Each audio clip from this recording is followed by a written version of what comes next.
Welcome to today's webinar on the topic of PhD research projects currently underway across the Murray-Darling Basin. I'm Daniel Pierce, the Education and Training Manager with the One Basin Cooperative Research Centre, or CRC, and I'm joining today on Kaurna country. So I acknowledge the Kaurna people and pay my respects to their elders.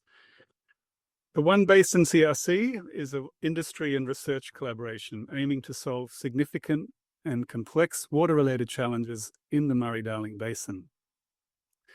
We envisage a resilient and sustainable basin powered by a strong innovation capacity that supports basin communities, businesses, industries, and water managers to adapt and thrive with changing global drivers. We are dedicated to fostering respectful partnerships with First Nations peoples and communities, supporting improved access to land and water across the basin for cultural, social, and spiritual well-being, while advancing economic opportunities and career pathways. And with over 90 partner organizations, as seen here, the One Basin CRC is facilitating collaborations between university, with industry, with business, government, not-for-profit organizations, and local communities. The question is, who is not involved in the CRC? And this is across agriculture, the environment, water, and technology sectors. At the heart of the long-term efforts of the CRC are its people, and the partners are investing in a novel and dynamic PhD program to develop the next generation of key R&D leaders in the basin. The key features of this program are having PhD candidates work on real-world problems with extensive industry networking opportunities, including through a 6-month internship. They're embedded in local communities, gaining insights and connections relevant to the region they're in, including with First Nations. And whether someone comes from an honours or master's program or from the workplace, the CRC's program is aimed at building professional skills, leadership abilities, and networks to accelerate a career in research or in professional practice. We currently have 18 PhD scholarship recipients, and we're looking for candidates for another 8 positions. Some of you on this call may be of interest to you. Most of the PhD researchers are based in 4 regional research hubs that are located strategically across the basin. These act as focal points for place-based research and development, and they also house a number of postdoctoral researchers in them. It's my great pleasure to introduce you to 4 of our talented PhD scholars in today's webinar. Each of them will provide an overview of how their research is unfolding, and will then have a Q&A session and look at the challenges and the benefits of regional place-based research from their perspectives. So I would like to now invite Shahin Solgi to start us off. Shahin is based at the Loxton Research Hub in South Australia. Thank you, Daniel. Good day, everyone. My name is Shahin, and I'm an international PhD student at Charles Sturt University and One Basin CRC. Today, I'll present my research on geospatial modeling of region-scale crop water use to forecast climate change impacts on irrigation water demand. At the beginning, I would like to give you some information about my background. I studied water and irrigation engineering in Iran, and I conducted several academic projects during my master's and bachelor's, in which we were mainly looking for solutions regarding irrigation management and climate change adaptation. After finishing my master's, I joined One Basin CRC and Charles Sturt University to do a PhD.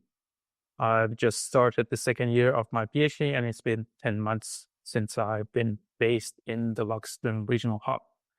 I hadn't been engaged with any industry or any industrial projects before joining this program, so I thought working in a CRC could be a good opportunity to improve my perception of the industry requirements.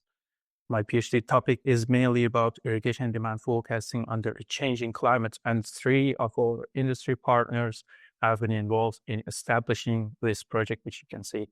on the screen.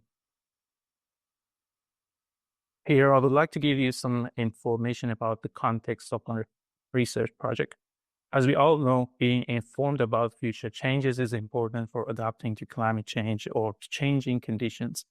We can make better decisions, manage potential risks, and stay ahead if we know how things will change in the future. Due to the increasing population of the world, more food will be required in the future, and agricultural production should be enhanced. Climate change can be a threat to food production systems by increasing crop water use. By predicting how climate change will affect crop water use and irrigation water, we can enhance the resilience of agricultural systems against these challenges. This study aims to provide a reliable tool to forecast and assess how the irrigation demand of grapevines will change under future climates within the lower Murray region of the Murray-Darling Basin by the end of the 21st century. Here are more technical details regarding how we want to do this project. We would use different crop models with different complexities to simulate climate change impacts. We use different models to capture different aspects of climate change and better understand it. By being based in this hub, my general goal is to conduct this research such that people and industries can solve their problems more effectively. I've been trying to find out the industry goals, challenges, and limitations and design my research to address them. Here, I'm going to give you some examples of how I identified challenges and gaps through communication with the industry and how they refined my research question and shaped the details of my study. I've figured out that grapevine is one of the major crops in this region, which may remain productive for 20 to 60 years. So it's a long-term investment. And there are no opportunities in horticulture to change location and variety to adapt to climate change. Also, in horticulture, consistent availability of water every year without any failure is essential to keep these crops alive.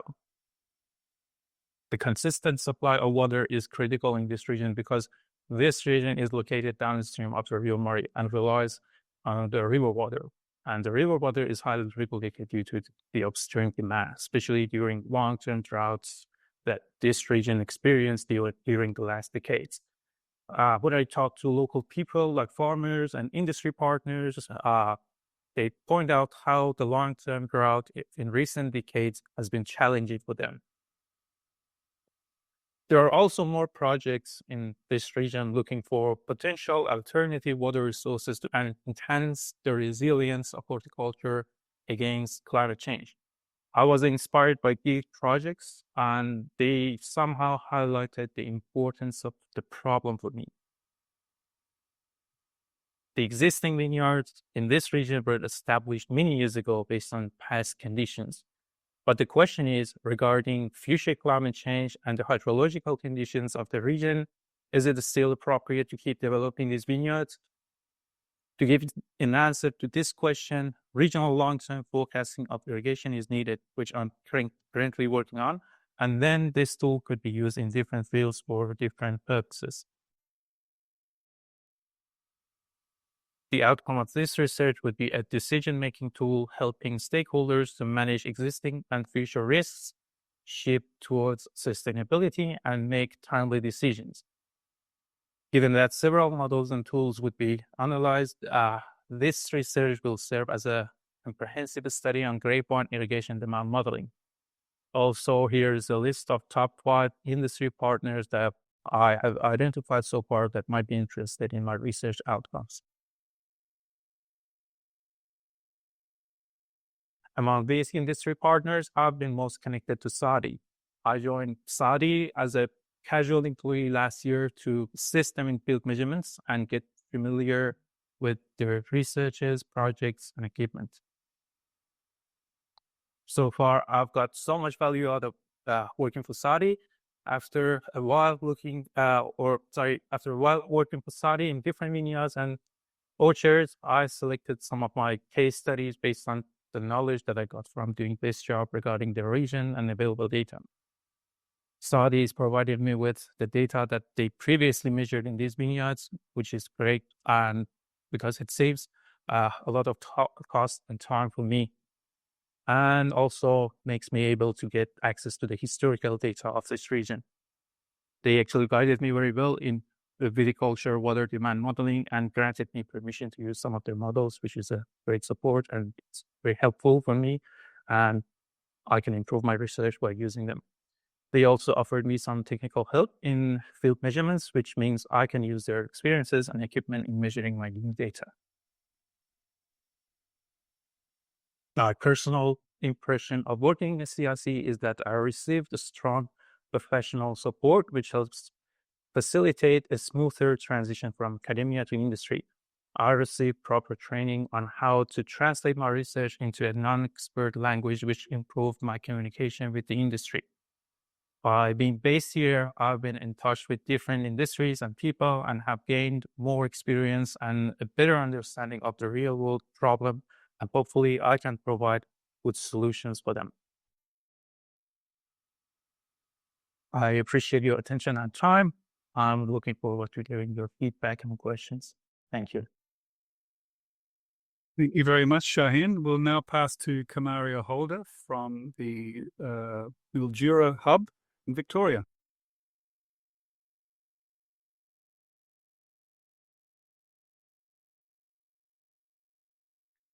Hello, everyone. As Dan mentioned, my name is Camaria Holder, and I'm a PhD candidate with the Australian National University. And my project explores the effectiveness of using participatory processes like foresight for long-term water management planning in the basin under adverse conditions of climate change. And I'm being supervised by some awesome academics from the ANU and the University of Melbourne. And today I'm joining you from the Mildura Hub on Lachi Lachi country. Now, I'm a Caribbean girl, and coming from a region where we live with the constant realities of a change in climate, experiencing very disastrous hurricanes and prolonged periods of drought, I've always been interested in water and the environment. I trained as a chemical engineer and I worked in the water sector over the past decade. Initially in delivering water treatment solutions, and then most recently, I transitioned to coordinating projects that address scarcity and building resilience to climate change in the small island context. Now, this PhD marks the beginning of somewhat of a second act in my professional career. It's a transition point for me that would allow me to upskill and develop social skills that will help to complement the technical work that I currently do. Now, with the increase in intensity and the impacts of climate change, I found that my work was trending away from water supply and delivery, more towards dealing with scarcity and uncertainty. But I found that we were being more and more reactive. So whenever there was a crisis, we would always rally and find the resources and the will to do some planning or react to find a solution. And with these conditions becoming more and more routine, there seemed to be an emergent trend where there's a whole of a society approach to more proactive, longer term planning for future change. And that is essentially what led me to be interested in exploring the social side of my work, particularly looking at how those who are involved in water and climate science practice, along with the communities on the ground who are feeling the greatest impacts of that change, could collaborate together effectively to determine ways to achieve sustainable outcomes for the future. And even though the Murray-Darling Basin is worlds away from where my work began, the ongoing issues here in the basin provide a really good context for me to explore the methods and approaches of using participatory foresight to prepare for futures under climate change. So here I am.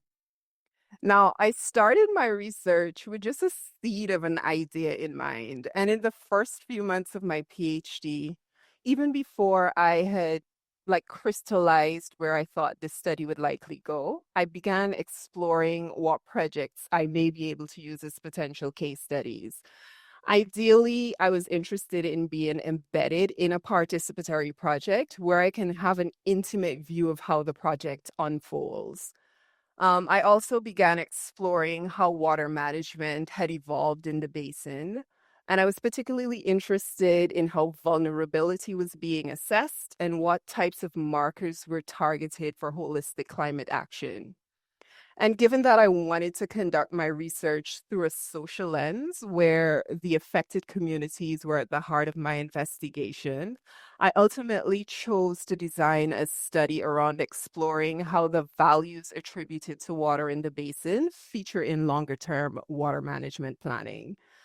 Now, admittedly, the words value or values can be found in every legislation and every policy document, and it's usually interpreted in a range of different ways. So, for the purpose of this study, values are being broadly captured as community stakeholders' desirability for particular outcomes as expressed through their relationships with water. And I expect that across the different communities in the basin, values will be reflected in plural perspectives and plural ways of viewing the world. And they would also include fundamental aspects of both material and spiritual quality of life. So, as a whole, my study will look at a path towards achieving sustainable water futures by examining how those values influence stakeholders' visions of the future, and then ultimately how those collective choices might enable the communities to adapt to climate change. The heart of my study will involve cases selected from two projects underway in Victoria and New South Wales. The first is the Goulburn case in the CRC's Putting People at the Center project. And here I will be able to follow the process as the CRC team partners with the Goulburn Broken CMA to deliver their 10-year regional waterway strategy. Now, in this case, I am fortunate enough to hold a dual role. So I'll be a part of the project team, and I'll also be an observer of the process. So this would give me a chance to help to shape and deliver some of the project activities. And then I'll also be able to take a step back and see exactly how the process unfolds. And I'm pretty excited about this particular project because the CMA has expressed an interest in running a fully participatory process as they want the strategy document to be tangible and useful for the initiatives that they pursue over the next 10 years and beyond. The CMA is a CRC partner, and this regional waterways strategy is a part of their current portfolio. So in addition to it being an interesting case for me to study, it's also an opportunity for the CRC to assist them deliver this new strategy. My second case, I'll be following the climate change, vulnerability, and adaptation project for Ramsar wetlands in the Murray-Darling Basin, which is being delivered in partnership with the Commonwealth Department of Climate Change, Energy, the Environment, and Water, and CSIRO.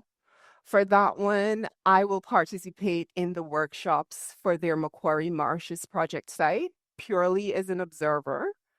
And it will give me a chance to understand how the participatory process enables stakeholders to identify site-specific values as they engage with both local knowledge and contemporary science. And then that would help them to assess the wetlands function both now and into the future. CSIRO is also a CRC partner organization, and this project provides a really good opportunity for me to study a well-established process that they have, and I will be able to give them some insight into how the process is run after we have gone through it. Now, my field work and data collection has gotten underway, and I am based here in Mildura with my project sites in Shepparton and also in Dubbo.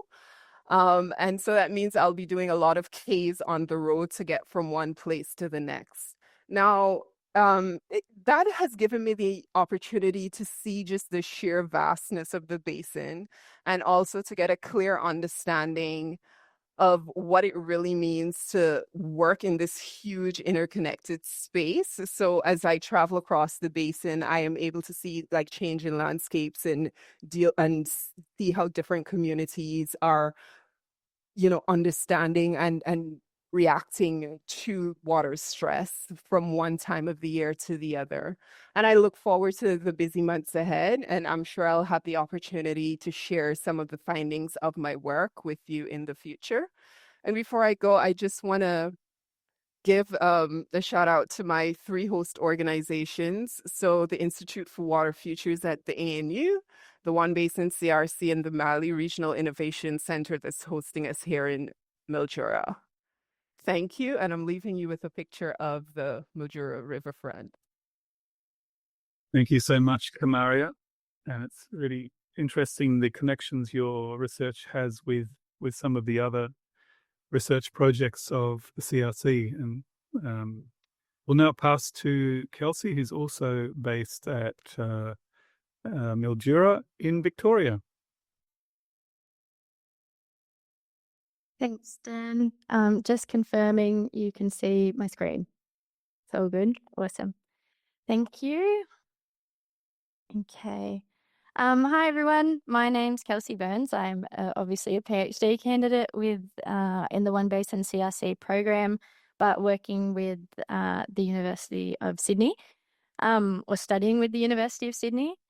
I am in the Department of Social Sciences and School of Social Work and Education, and have the absolute privilege of being supervised by some really wonderful humans. So I've got Associate Professor Margot Rawls-Thornham, Professor Amanda Howard from University of Sydney, and Dr. Wendy Merritt from Australian National University in Canberra. Before I get into the research component, I'll just give you a little bit of information about me, because I think it's always good to know who's talking at you on the screen. So I'm from it's a rural city in central West New South Wales called Bathurst. I studied commerce and law straight out of uni, which I like to refer to as a really expensive bum steer for 5 years, but it has it's got to me to where I am today. So it's a good place to be. It got me interested in natural resource management. So straight out of uni, I moved to Cambodia for a couple of years and worked with WWF on sustainable supply chain projects, and then decided I wanted to be a park ranger. So I did some time up in northern New South Wales as a park ranger, and then also in the south of New Zealand. And then more recently worked in vocational education just to change things up. And then, somehow landed myself studying a PhD based in Mildura since April 2024, which has also been, a privilege, but also an immense challenge at times as well. And purely for the fact of being here, I managed to pick up a part-time role with Pistachio Growers Association, which is based here in Mildura, and that's been really complementary to my study as well, and a great supplement to my stipend. And I guess it's probably good to know why I'm here and why I'm doing this. And I think, about a year and a half ago, I really wanted to come back to Australia. I'd been in New Zealand for 3 years, and so I was looking for opportunities to get back here. And I was looking on one of my favorite jobs boards, natural resource management jobs, and this PhD opportunity popped up there. And the brief that my supervisors had put together was just this really perfect mix of natural resource management, working in the water space, whilst being focused on community development, which is really where I wanted to head. I wanted to head in that direction. I just didn't know how. So just got really lucky to find this opportunity, I think. Before I get into talking about the research, I first just want to acknowledge the peoples of the Milua Mali, which includes but is not limited to the Latji Latji and the Ningte as the traditional owners and custodians of this country here in Mildura. I think it's really important to consider the context that I share with you today for the group that I'm working with as, I guess, a present day perspective on country that First Nations peoples have been custodians of for thousands and thousands of years pre-colonial settlement. And a lot of the issues that the water body is facing has been brought about since colonization. So just wanted to acknowledge that here, and I'm doing my best to try and honour that through the approach that I take to this research as well. So onto the research question that's on your screen. So my overarching question is really just a way to create space to explore the knowledges that are often kind of relegated to the margins of water governance, which is that of local communities. The idea is to work with a grassroots community group using participatory action research to see how they navigate divergent views when it comes to an issue of local water management. The question really tries to place a focus on the ways in which social actors work through divergent views and the phenomena of conflict, if it comes up, which is something that can be underreported or glossed over in the community development literature. So first, I'll just set the scene. I'm working with a group that's been campaigning for Lake Hawthorn on your screen for the last 15 years. My supervisors are running a bigger project called Water Futures, and they're working with 4 different sites across the Murray-Darling Basin. So my focus is on this one in Mildura. And I'm working with a local land care organisation. So the group is focused on an issue that's pretty relatively common across the basin. I think they've been campaigning for the revitalisation of Lake Hawthorn because it's a lake that holds significance to not only them but also for the broader local community. And as I said, they've been running their campaign for the last 15 years. It's a relatively common story. It used to be a natural floodplain wetland connected to the River Murray, but since river regulation, it first became an irrigation drainage basin and now receives urban stormwater drainage along with an environmental water allocation that keeps the lake at a certain level. I think ecologically over time, this has had relatively poor outcomes for the lake. It's got very poor water quality and high salinity, which has meant that the fish life has all but died out, and the vegetation has changed around the edge of the lake with a lot of weeds coming into the mix. Another issue that the group is working with is that there's a really complex institutional environment, which again I don't think is uncommon. You've got local council, CMA, the water regulators.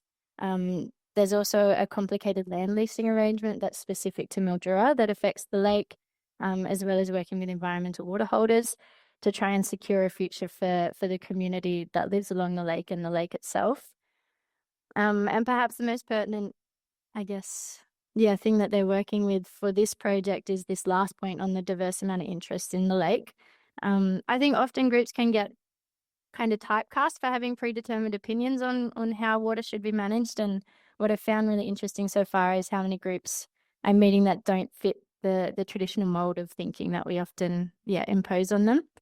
But the research approach itself provides a really unique opportunity to work with community, engaging all these relevant groups and diverse interests, and for our research team and partners in the project to be privy to the relationships, the connections, the ways of thinking, being and doing that influence how this particular issue is navigated.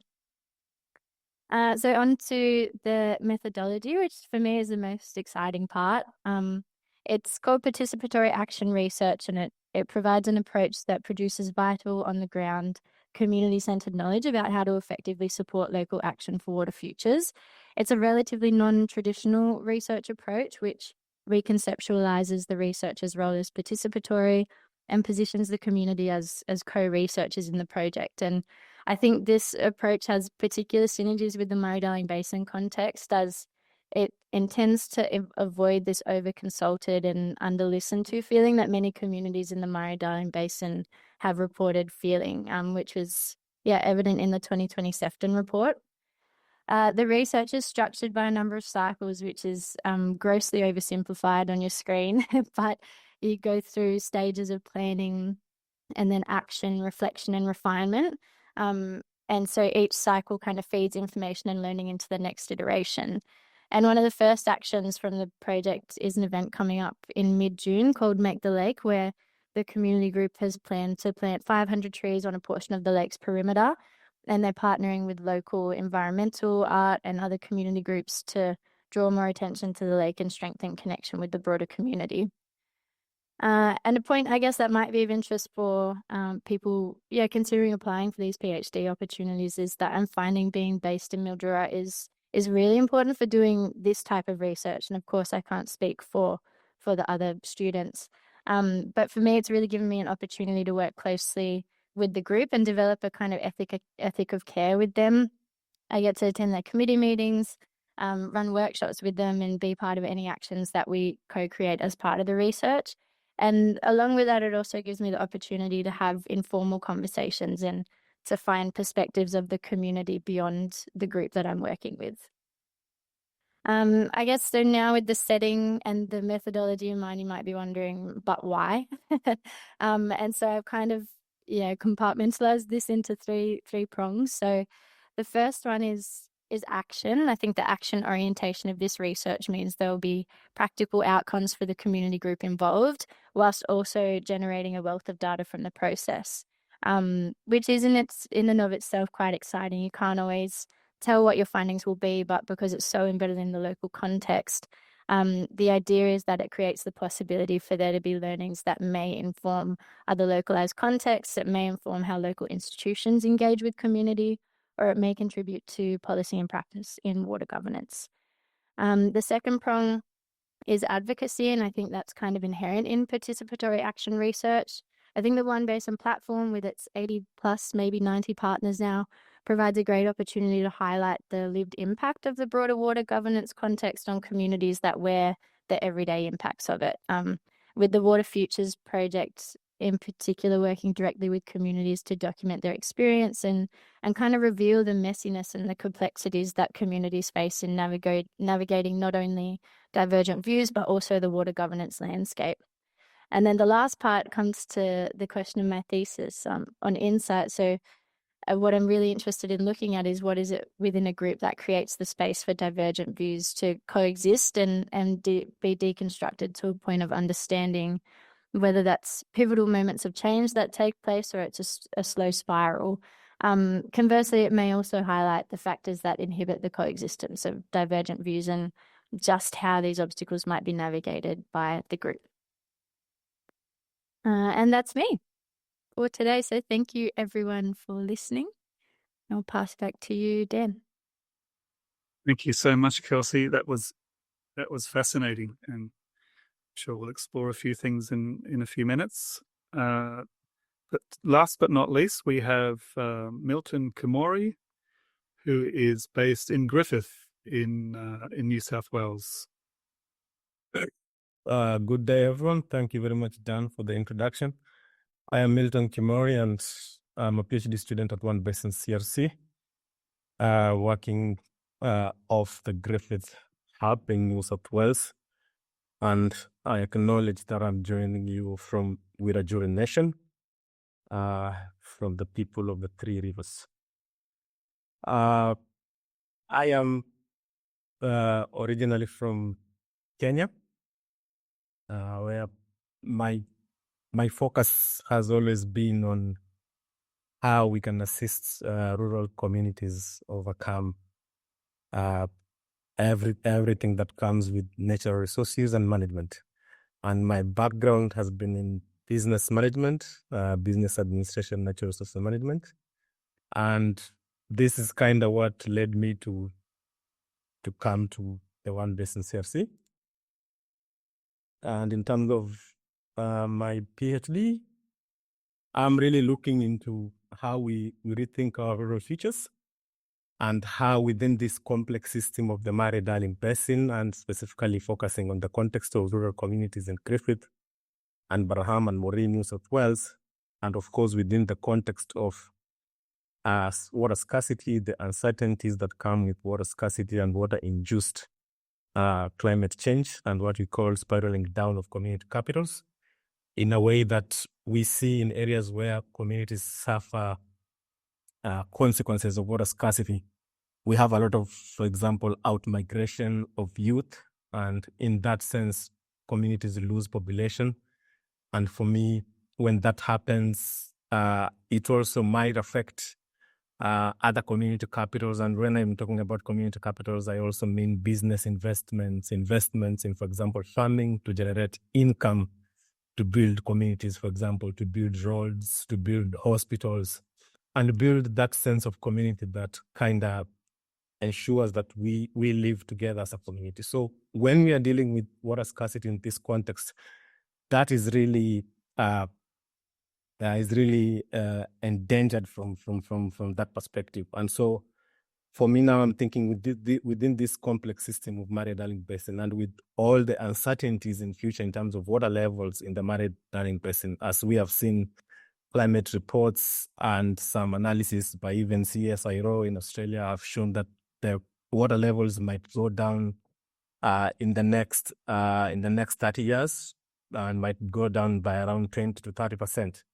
And so when that happens, then what happens to the communities who are mostly irrigators and mostly depend on farming, depend on this water to generate income, and that way they build their communities from that sense. So if that resource is threatened, then how can communities build themselves from that perspective?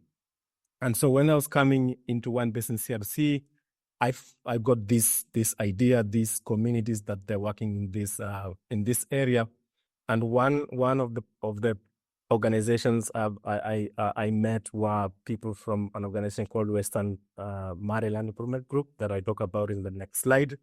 And they're really working in various programs that I call community building programs. And these are really local strategies that are aimed at encouraging some form of transformative adaptation and transformative thinking to kind of look into a future in whereby we are, for example, investing in water-saving crops and or crops that are of high value. And so for me, I'm really looking into this as an intervention to this sort of a problem, and see how communities are thinking through and how they're interacting with these community building programs. However, I'm focusing mostly on the people who are using these community building programs. And my first point of focus are not-for-profits, like the organization I just mentioned. And also another focus is community groups, because these are really the organizations that engage people in trying to live well within rural areas. And I'll be looking into how all this comes up together to build up innovative capacity of these organizations in order to get into a future whereby we have a thriving and resilient Murray-Darling Basin.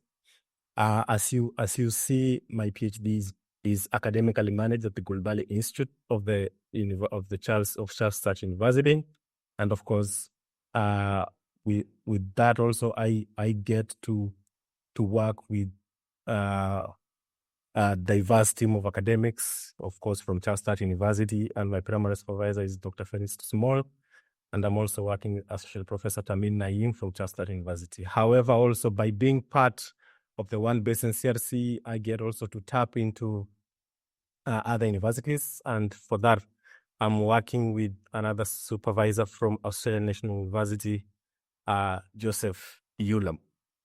And the way we are planning this research, I'm just 6 months into it, and so it's all at the proposal development stage, creating this context that you see in the screen.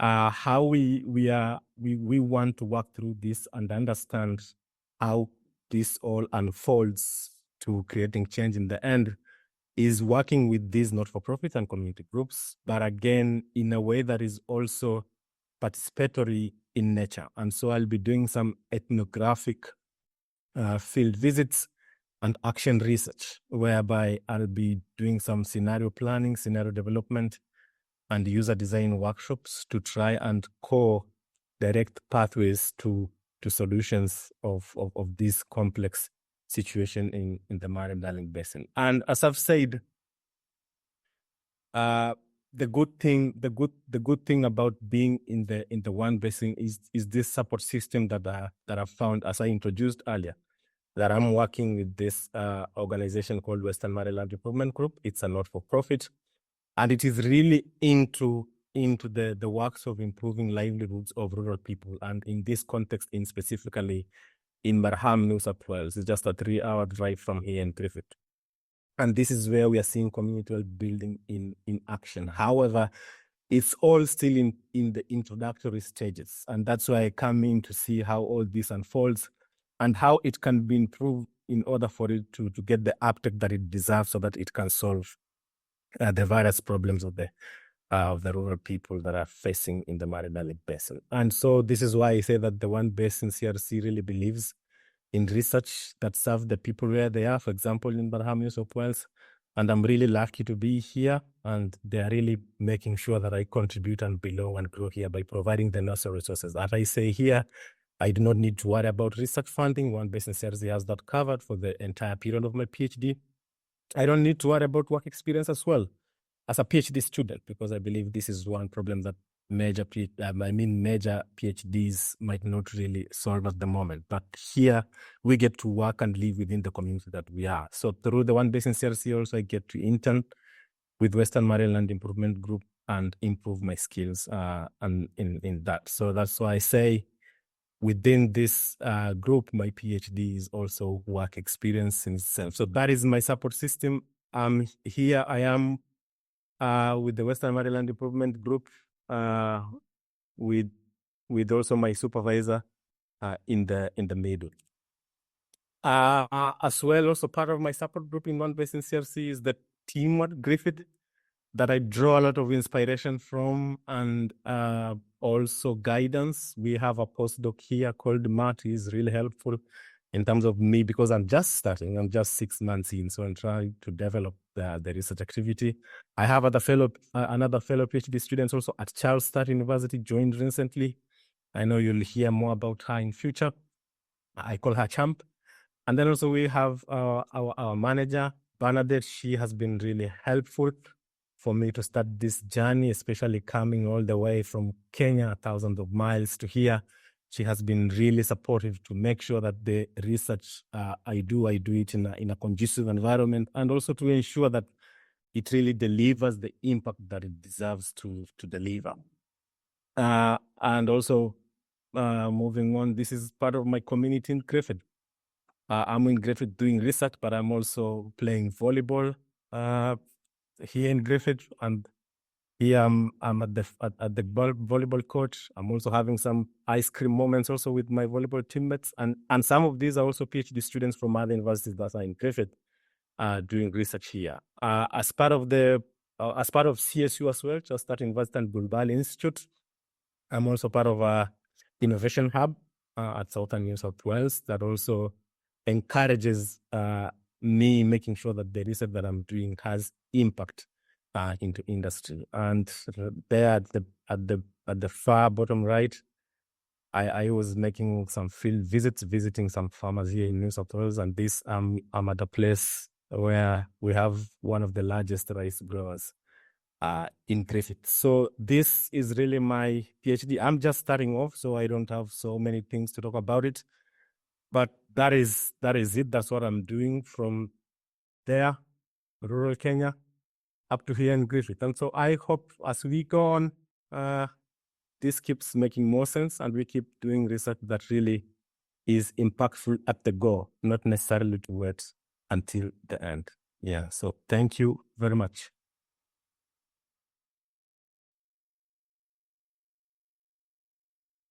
Thank you very much, Milton. So we'll return to having all of you on camera. I think you'll join me in really thanking each of the presenters. That was a wonderful introduction to the work you're doing, to yourselves, and to the PhD program of One Basin. So I really want to acknowledge each of you, what you're doing, what you're bringing. Clearly, you're bringing your hearts into this as much as your talents and minds, and helping strengthen these research hubs in our regional areas. So there may be questions that, if you're in the audience, you may want to ask our presenters. You may be interested in some of the work they're doing, and you can find out more on our website about their projects. Their contact details are there as well, so you can approach them directly. But today we have this opportunity to interact with them and find out more about the challenges they've faced, as well as clearly many of the benefits they've been sharing with us of regional place-based research. Waiting for your questions to come in. I might start us off. You know, many of you have have left professional careers, or you've taken time from professional careers to start a PhD, and have chosen to be part of this R&D consortium, the One Basin consortium. Can you think back? I mean, some of you have already shared a lot about this, but what has really attracted you to take up a PhD here? Really open up to any of you who want to start us off.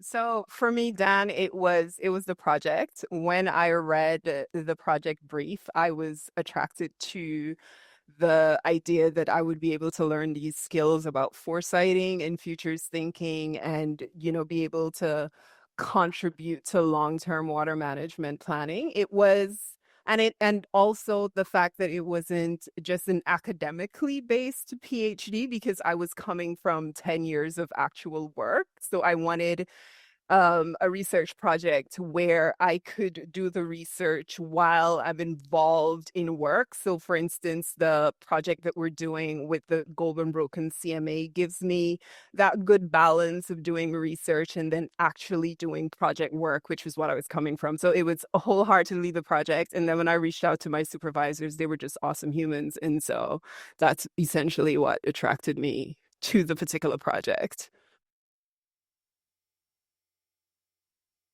Milton, did you want to? Yeah, for me, as I've said, even initially from coming from Kenya, even when I was doing my undergraduate, I was doing a Bachelor's of Arts in Economics. However, when I went to do my thesis project, then I went to look into how vegetable farmers in Taita Hills were fending off. Was farming important to them? What are they getting enough income? So, and then that led me to some sort of enter into natural resource justice, did MBA in natural resource management, some sort of to focus and see how sustainably we can utilize natural resources. And so when I was looking for a PhD, I was necessarily looking for natural resource management. And then, bam, I saw One Basin CRC. And here it was. There was this idea of doing this research in terms of building resilient communities. And in finding that, I found the opportunity within marketing, and how also marketing as a business and subject could come in to do impactful research in helping communities survive some problems that come around from climate change. And that application, that applied research bit really motivated me to want to come to One Basin CRC.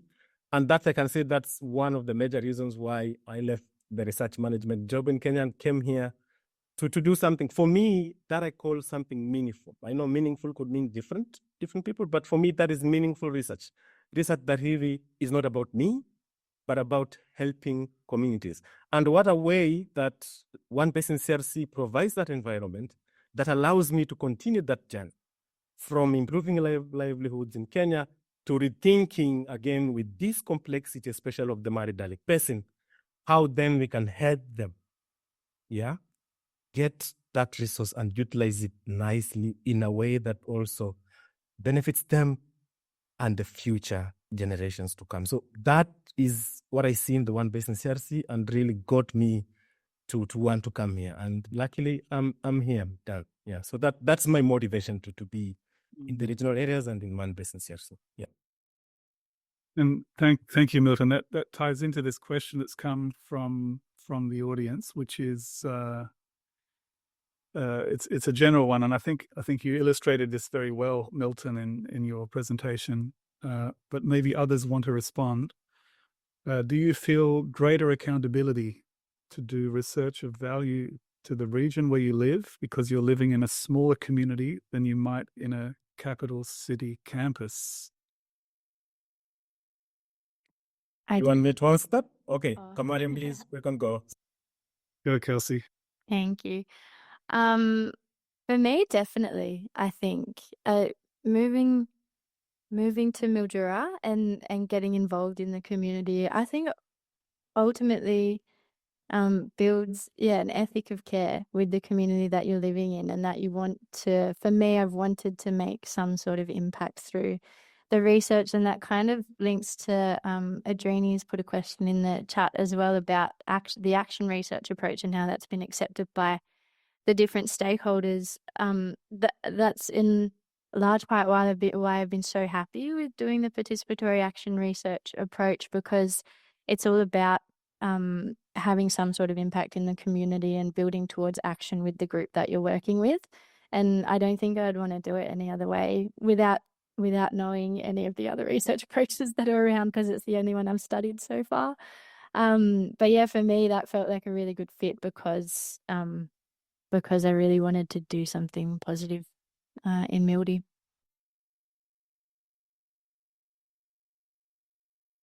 Thank you. We've got a follow-up question here. Let's just come in.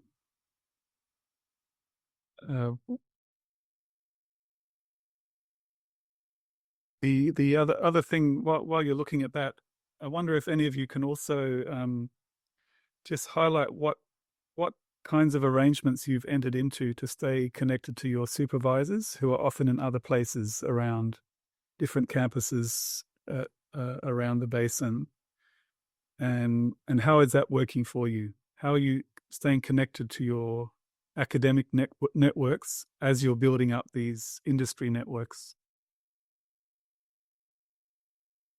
I don't know if Shahin or Camaria.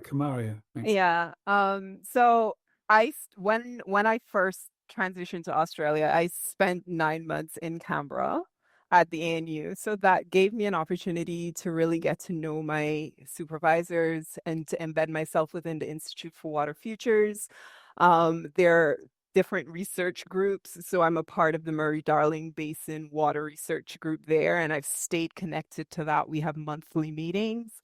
And I also attend Fenner seminars online, look for training opportunities that are being run for HDRs at ANU. And then also having a supervisor at the University of Melbourne, I'm also able to connect to Avril's Climate Change and Variability Lab. So I have established those networks with the academics that I'm working with, and then through them, I've been exposed to more academics. And so I am pretty connected to those two universities. And I think you just have to be very purposeful about building those relationships and staying in connection with your supervisors and other HDRs, even at your home universities. And then now being here in Mildura, I am connected with Kelsy, who's from UCID, and we have two other, another PhD student and a postdoc from UniMelb. So it feels pretty connected across all of the universities that are involved with the One Basin CRC. And everyone is always willing to share resources and what's going on in their university. We did some training through the CRC at UCID. And so, yeah, there are many opportunities. You just have to look for them and be very purposeful about them. Thank you. And I think, Milton, you wanted to respond to this question that's come up around seeing opportunities to extend your research to challenges elsewhere in the world. Yes. That's really also something that really matters to me as well, to kind of look into how this research can be extended further. And that's why, for me as well, I keep the momentum of working with industry partners in order to see the applicability of the research that I'm doing. And that is the important bit also within the One Basin CRC of this industry engagement. And when I get to work with these groups and at the same time also do the academic bit through the university and come and transition to industry, refining and making sure that it fits within communities, then that can be applicable in any context that fits within the Murray-Darling Basin context. So in any context of natural resource management, for example, especially back home in Kenya, definitely there are more than 70% chance that whatever I'm doing here could be applicable back home. Because of course, the context is not really the same. However, there is 70% context similarity when we talk about natural resource management use. And so what I'm doing here really can continue, whether here or back home in rural Taita Hills. Yeah, so there are a lot of opportunities for them. And that's why, for me, industry-led research matters. Thank you. Great. We have a few minutes to go, so we'll take maybe a couple of questions. I have a question for Shahin about you mentioned at the start some of the opportunities to engage with industry partners, which have unfolded since you started the PhD. I wondered if you could share a bit more how that happens when you're based in Loxton. How did that facilitate this kind of engagement? Yes. So I haven't been engaged with any industry, as I mentioned in my presentation, and I came here and I experienced a very different environment, and it was very difficult and challenging for me to get embedded with the new community and the new environment. But I think, we need to highlight the role of our regional hub managers here. The Loxton hub manager is Kim Walton. He really helped me to be engaged better with people and industries, and he's very supportive. And whenever I have any question, I just call him or message him, talk to him, and he's very helpful, and he answers all of my questions with so much patience, and it's very helpful. That's all I want to say. And it makes everything facilitated. So it's like a key connection between us as students, the community, people, industries, and everything else. And as I'm an international PhD student, and this is my first time being abroad, and English is my second language, and in regional areas, people are it's not a multicultural environment, but I still like to do this, and it's very exciting for me to do this project and being as a part of a CRC and being in this program. Thank you. Yes, so the role of the hub managers and the other staff from partners that are forming this web of connection around each of the hubs is certainly a feature of this program.